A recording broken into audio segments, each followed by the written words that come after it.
Hemen salam, oğlanlar, kızlar. Bugün abzorda Opel Vectra 90 yaş model, yani restyling edileni.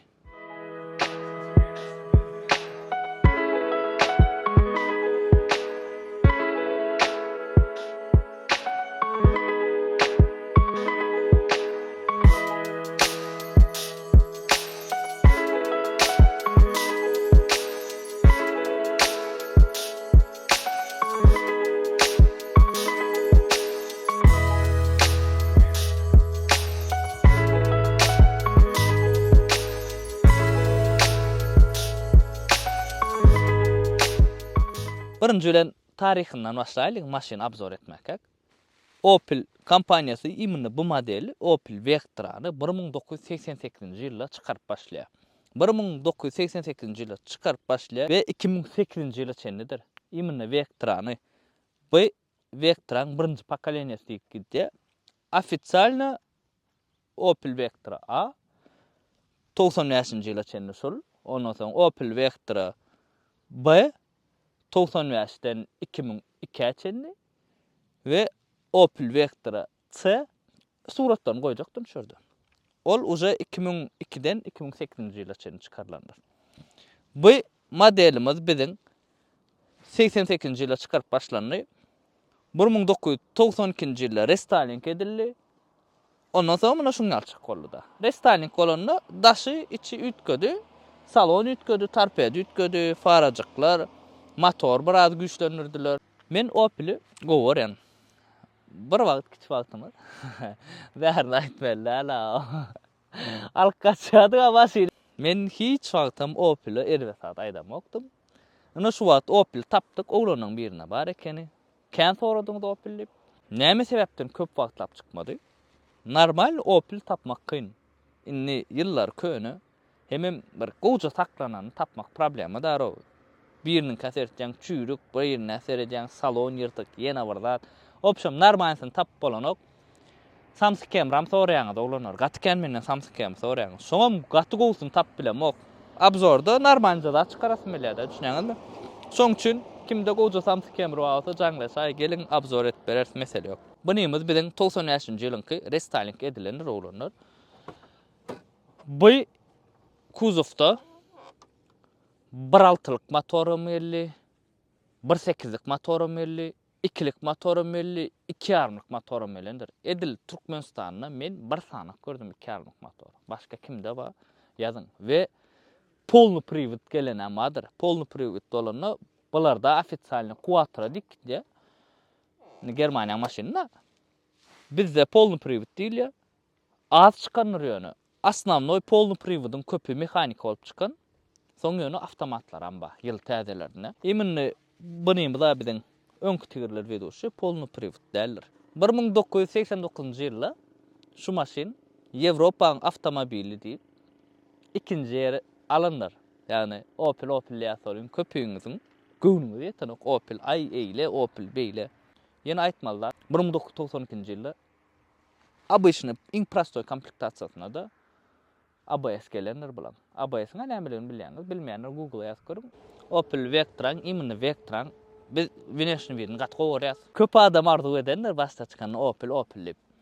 Opel halayanlar hökman suratda sizden like kommentariýa berýän. Maşynyň pluslary wineshni bir gowarýan. Hiç il pretensiýa ýok wineshni birine. Bunymyz biziň lüksli, ýöne lüksüz zaramadyr. Elbetde komplektasiýasyna görä ütkiýe. Disklaram zavodskoy durşun. Men birinji ýerde gördüm şuňal diskde. Zavodskoyna. Обычно bizde sebäbi men giden wagtym 10 ýyl öňde şo wagt Opel'ler has populярdy. Şonu biraz diska, başga disklar dakýadylar, spitsa diska dakyp bizde bezeýärlerde. Ol wagt men muňal diskadan şo wagt birinji ýerde gördüm. Men seretdim-de soradym, gön zavodskoy bilip. Zavodskoy diskasynda eken şo. Zavodskoy diskasynda bolsa da o maşyn ýumşak bolýar. Elbetde bu Toyota bilen deňeşdirip bolanok bilen ýumşaklygyny. O da ýene bir zat baha. Iň esas zat baha. Kä wagt menden soraýaňyz da, hol gymmat maşyna at takdyň, Opel'a 6-nja ýene bir zada at takmadyň. Pul oglanlar, pul iň esas zat. Men häzir muňa $3.500, $4.000 berip aldymmy Opel? Eyle ki maşin 40 000 dolar, 50 000 dolar verip alyan. Şo pul beremde men şo pulu yani 40-50 000 dolar näme diýmek o gatken da. Şonu men alamda, şol pul berip alamda men şondan spros edýän to ýa ol bolsun, bul bolsun, hemme zat bolsun ýagny onça pul bereniňe göre idealnja zat almaly. Bilýäňi da. A berde sen az pul beren, edil şoňa göre de produkt alýan. Yani sredni maşin bu. Yani gaty bir premium klassa zatda däl. Prosto sredni simenja maşin. Почти hemme adam özüne pozvolit etbilýär da maşin. Bu maşin düşünýäňiz. Ol gymmat maşinler hemme kişi üçin däl ol. A berde hemme kişi üçin lüboy adam özüne pozvolit etbilýär. Maşiniň salonu var da aýdyp beremdi.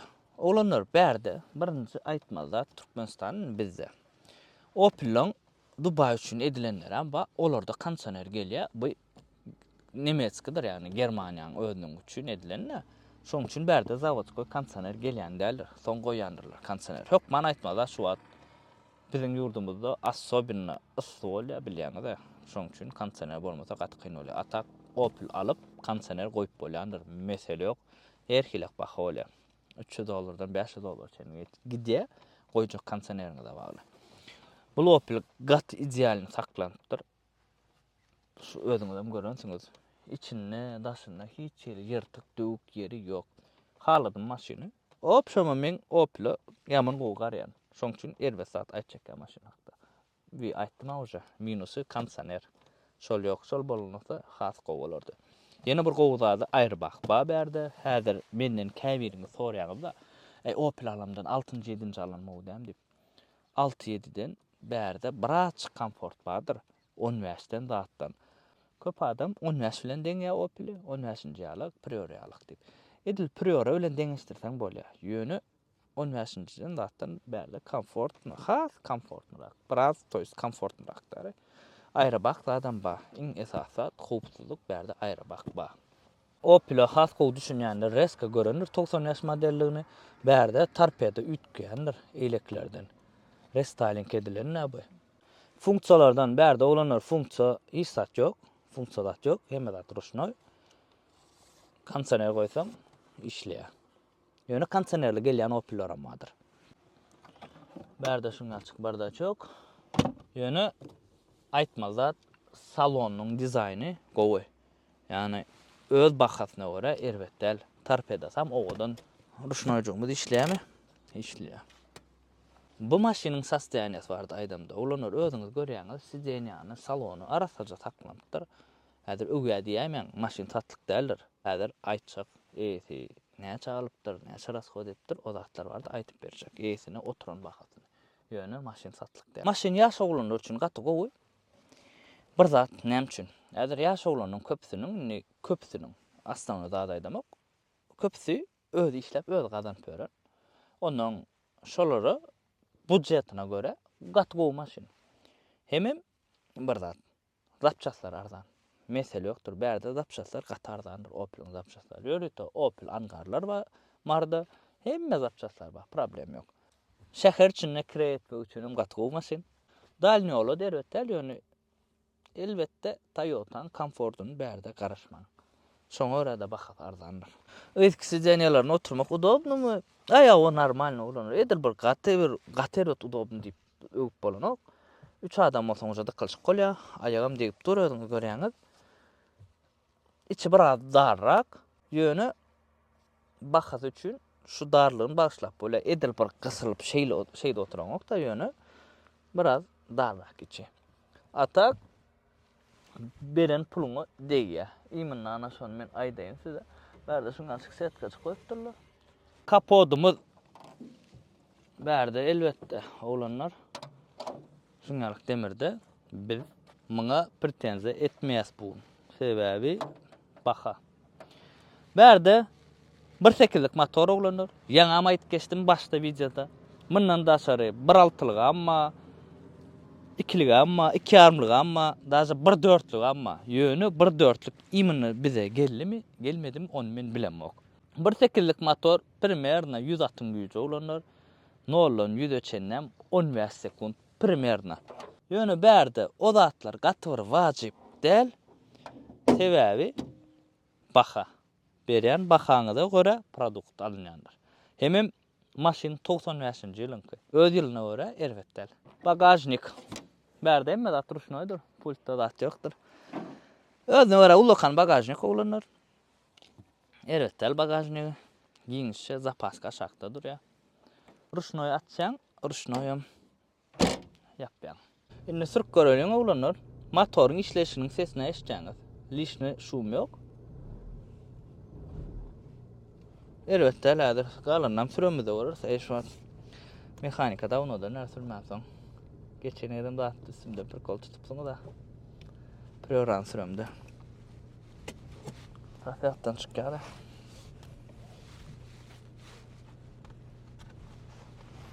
Sürk göreliň.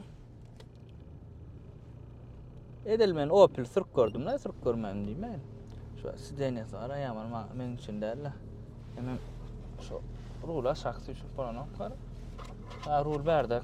Regular det bolanok. Jal, şol öwraşdym. Aşakda sür.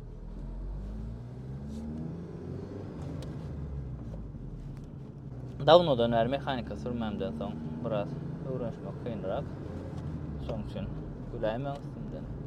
Oğlanlar bugün men wara nolan ýüden barlajak gel, ýa-ni nolan 60 başyny barlaýatsa. O zatlar barlajak gel sebäbi men ilmi öwrenşenok, dogry maýdyn. Atak mesele ýok maşyn görüşine. Ýöreýär-de bu. Elbetde lekin düşünüş gorda, elbetde. Ýöreýiş gowy, aynalar açdym, ıssydyr, birak çykysy boldy, bolmasa zat boldy. Hawa bulutlu zat, men ýağış ýagar ädir diýen gaýtdym olam. Yol tutuculuğum berdi, nähili edil.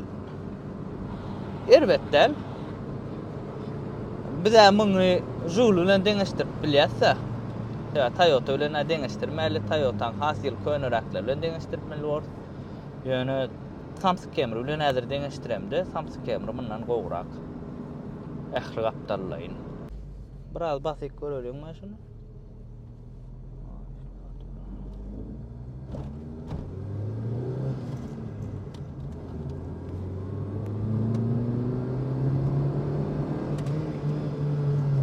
Elbetde ýöreýişi. 1.8'lik motor da olanlar. Menden Opel'i kän soradyňa görä elne. Onuň kredit çek diýä köpüsi alyp aýyş pakka şoňa bazmoruşdy diýä. Men oňa gatgow düşünýän. Gatgow düşünýän sebäbi özüm medal şoňalyk maňa patpisatsiýa eden oglanlar öňden men uje 2020'den bäri blog görýän Instagrama, ondan soň ýa-ni YouTube'a goýan bolan YouTube'a maşyn obzorlary täze başladyna. Atak men 2020-nji ýyldan bäri 2000-nji diýende 2020-nji ýyldan bäri video çekip ýörüm. Anyň şondan bäri maňa patpisatsiýa eden oglanlar bilýändir. Başta iPhone 5s'te da çekip gördüm onun option. Nolan zat edildi däre. Hemme zat edildi maşyna malny olam bulam näme edilen olsa nolan edilen. YouTube'a medil şoňal nolan başladyk. Şu at normal gülýärler. O zatlary men gatgow düşünýändir. Her kimiň bazmorşyna görä.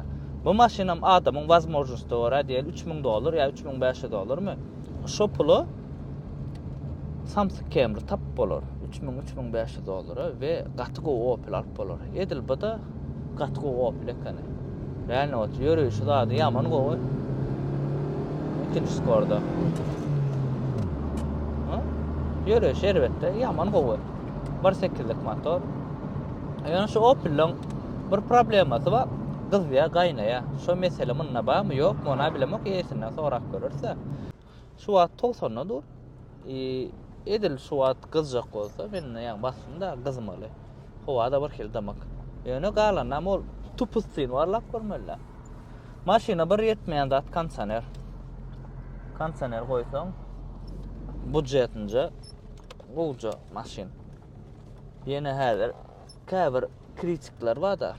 Gow maşyny ýa ay Opel uje nämesi geçen eýle beýle tuda şuda. Biz häzir elbetde puluna görä maşyn diýenler. Şoň üçin ýadyňyzdan çykarmak.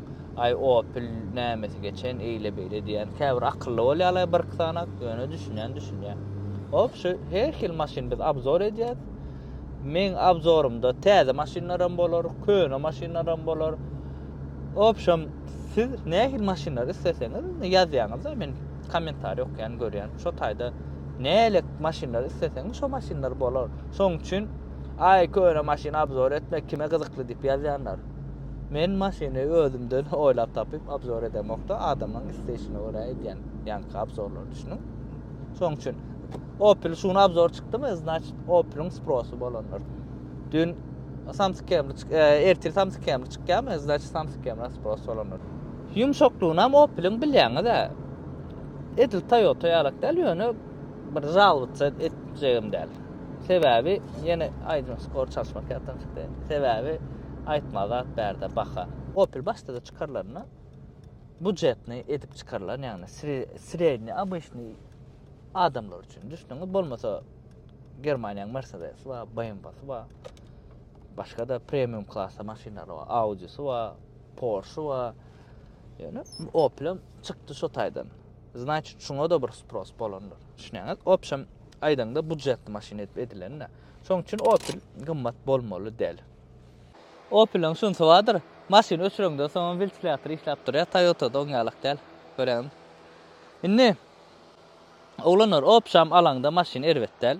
Opel barda näme aýdyp bermedik bolsam, siz kommentariýa okman suratda ýazyn.